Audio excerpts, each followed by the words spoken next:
ලංකාවේ BMW එකක් කරන් පාරේ මම තමයි පොර කියලා හිතන් ඉන්න ඩයල් ඕනේ තරම් දෙකලා ඇතිනේ. හැබැයි මචන් අද මම කියන්න යන්නේ ඒ වගේ සෙල්ලම් බඩු ගණ නෙවෙයි. කෝටි 5ක් 6ක් අතේ තියාගෙන සල්ලි මිටි පිටින් හෙව්වත් ලංකාවේ ලීසින් S2ටවත් දැක ගන්න නැති ජපන්නු මුළු ලෝකෙම හොල්ලන්න හදපු ඇත්තම මෘගයෙක් ගැන. ඒ තමයි legendary Godzilla පරම්පරාවේ සුපිරිම Nissan Skyline GTR R33. මේ වීඩියෝ එක ඉවර වෙන්න කලින් R33 කියලා කමෙන්ට් කරන්න. 1963 දී තමයි R33 පරම්පරාව මුලින්ම ලෝකෙට එන්නේ. හැබැයි නියම GTR එක ආවේ 1995 දී. මේකේ සාමාන්‍ය පාවිච්චියට HR33 GTS නැත්නම් සිංගල් කර්බෝ ආපු GTS 25T වගේ මොඩල්ස් ආවා. හැබැයි මුළු ලෝකෙම Godzilla කියලා බය වුණි නියම Brembo brake system එකක් එක්ක ආපු BCNR 33 GTR V-Spec සහ අශ්ව බල 400ක් එක්ක ආපු පට්ටම රෙයා Nismo 400R කියන limited models වලට විතරයි. මේකේ තියෙන්නේ ලෝක ප්‍රසිද්ධ කාර් පිස්සන්ගේ දෙයියෙක් වගේ වන්දනා කරන RB26 DETT කියන 2.6 litre twin turbo inline 6 engine එක.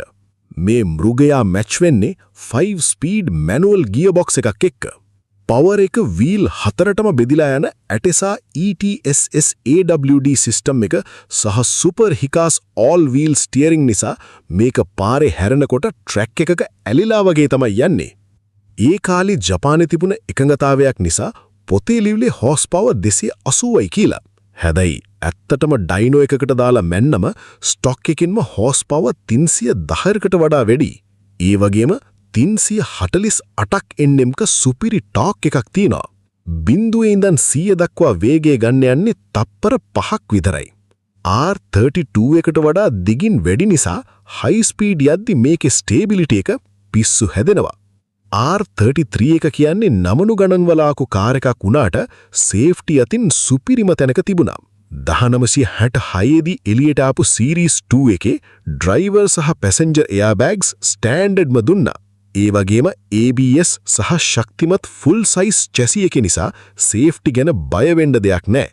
ඇතුලේ තියෙන digital instrument panel එකයි bucket seats ටිකයි දැක්කම දැනෙන්නේ race track එකක ඉන්නවා වගේ.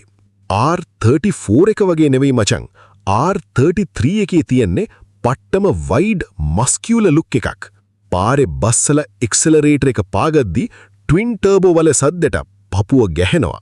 කිසිම electronic මඟුලක් නැතුව තනිකර ඇඟේ හයියට පදින්න ඕන pure mechanical driving experience එකක් මේකෙන් විතරමයි ලෝකෙටම හම්බ වෙන්නේ. තෙල් වැල කරන්නේ ලීටරයට කිලෝමීටර 6ක් 8ක් වගේ තමයි. හැබැයි accelerator එක බිමට තද කරන්න ගියොත් 5-6 දක්වා පහළට යනවා. හැබැයි Godzilla පරම්පරාවේ සිංහෙක් පදිද්දි තෙල් ගැන හිතන එකත් විහිළුවක්. කාර් එකක් කියන්නේ නිකම්ම යකඩ ගොඩක් නෙවෙයි. ඒක ආත්මයක් කියලා හිතනවා නම් ඔයාගේ හොඳම යාළුවට මේක ෂෙයා කරන්න.